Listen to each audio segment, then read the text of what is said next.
विद्यालय एक मंदिर का रूप होता है जी, और टीचर एक गुरु का रूप होता है जी। वाकई में जब मैं स्कूल में आज प्रवेश कर रहा था तो मुझे यहाँ का माहौल किसी मंदिर से कम नहीं लगा। यहाँ की वाइब्रेशन इतनी अच्छी थी और दिख रहा था कि यहाँ के बच्चों की शिक्षा जो है वो किस प्रकार से हमारी आस्था को ध्यान में रखते हुए दी जा रही होगी। और जो मैंने देखा बच्चों को परफॉर्म करते हुए, और जो बच्चे मंच को संचालित कर रहे थे, अच्छे अच्छे लोग इस मंच पे खड़े होकर उनकी टांगें कांपने लग जाती हैं, लेकिन वो बड़ी डेडिकेशन के साथ, मजबूती के साथ बोल रहे थे। विद्यालय एमआरजी सिर्फ और सिर्फ प्रोफेशनल नहीं है। कोविड के उस भयानक समय में भी इन लोगों ने फूड पैकेट्स वगैरह बनाकर लोगों तक पहुंचाए। तो भयानक समय था, उस समय पुलिस का बहुत बड़ा रोल था, पुलिस, सिविल डिफेंस। और शायद आपको मालूम नहीं है कि 400 से ज़्यादा पुलिस वाले भी इस कोविड में शहीद हुए, 400 से ज़्यादा। और एक और तबका था जी जिसकी तरफ शायद किसी की निगाह नहीं गई, बहुत बड़ा रोल था उनका। मैं चूंकि बहुत डीपली इन्वॉल्व रहा कोविड में, वो थे हमारे सफाई कर्मचारी। आप सोए हुए होते थे, वो सुबह 5 बजे आके बाहर आपकी गलियां साफ कर रहे होते थे, आपकी पीपी किटें उठाते थे, आपके ग्लव्स उठाते थे और नंगे हाथों से उठाते थे। ये मैं आपको इसलिए बता रहा हूँ कि शिक्षा के साथ साथ देश की सेवा का निश्चय करने का बीड़ा भी बच्चों को उठाना पड़ेगा, और उठाया बच्चों ने।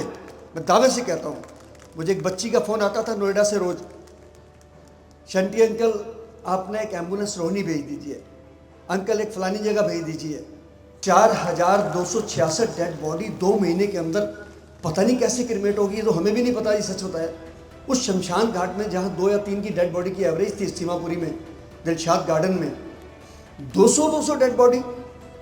लेकिन वो बच्ची बता रहा था आपको नोएडा की, जो मुझे कहती थी अंकल जी एम्बुलेंस भेज दो। 5 दिन बाद मुझे ख्याल आया ये बच्ची कोई व्यापार तो नहीं कर रही।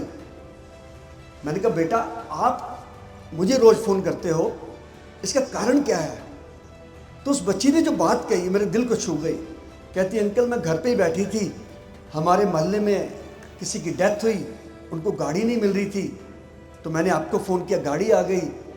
किसी को ऑक्सीजन नहीं मिल रही थी तो मैंने उनकी हेल्प करी। तो मुझे लगा क्यों ना मैं एक ऐप बना लूँ। मैंने एक ऐप बना ली है और दिन में 10-15 लोग मुझे फ़ोन करते हैं। कोई कहता है ऑक्सीजन चाहिए, कोई कहते हैं पीपी किट चाहिए, कोई कहते हैं डेड बॉडी वाली गाड़ी चाहिए, कोई कहते हैं क्रिमेशन कराना है। मैं उस संस्था को फॉरवर्ड कर देती हूँ, उसकी सेवा, मैं घर बैठ के संतुष्ट हो जाती हूँ। एक बच्ची ने काम कर दिया, देखो छोटा सा। तो ये आप भी बच्चे कर सकते हैं।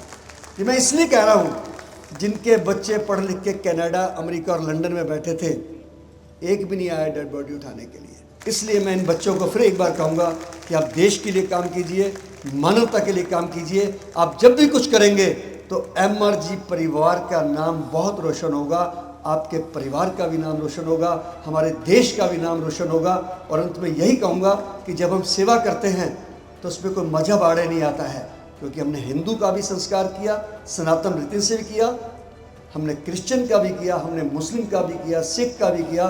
तो अंत में यही कहूँगा कि मजहब नहीं सिखाता आपस में वैर रखना। हिंदी हम वतन है, हिंदुस्तान हमारा, सारे जहाँ से अच्छा हिंदुस्तान हमारा। जय हिंद।